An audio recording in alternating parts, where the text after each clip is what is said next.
এই বছরও কমলপুর শহর ও শহরতলিতে 10টি স্থানে বাসন্তী মায়ের পুজোর আয়োজন করা হচ্ছে। বাসন্তী মায়ের প্রতিমা তৈরিতে ব্যস্ত মহকুমার মৃৎশিল্পীরা। প্রতিমা তৈরিতে ব্যস্ত দেখা গেল কমলপুর মহকুমার বালিগাঁও গ্রামের মৃৎশিল্পী রথীন্দ্র আচার্যকে। একমাত্র আচার্য মৃৎশিল্পী হিসেবে কমলপুরের প্রতিমা তৈরি করছে রথীন্দ্র আচার্য ও ওনার স্ত্রী অর্চনা আচার্য। প্রায় 50 বছর ধরে রথীন্দ্র আচার্য বিভিন্ন ধর্মপ্রাণ মানুষের বিভিন্ন পূজার দেবদেবীর মূর্তি তৈরি করে আসছেন। 12 মাসে বিভিন্ন প্রতিমা তৈরি করে সংসার প্রতিপালন করছেন।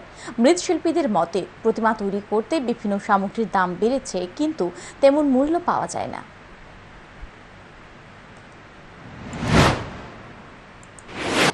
দিন রাত্র খাইটা দেখার মতো করে এত করতে লাগবো, তারপরে সে টাকা পয়সা অল্প টাকা দিয়েই আমরা কিছু করার নাই, না করলেও তুই তো না, কম টাকা দিয়েই মূর্তিটা ধুয়ে রাখতে লাগে, সংসার তো চালাইতে হইব, তাছাড়া তো আমরা এক্সট্রা কিছু করতে পারি না।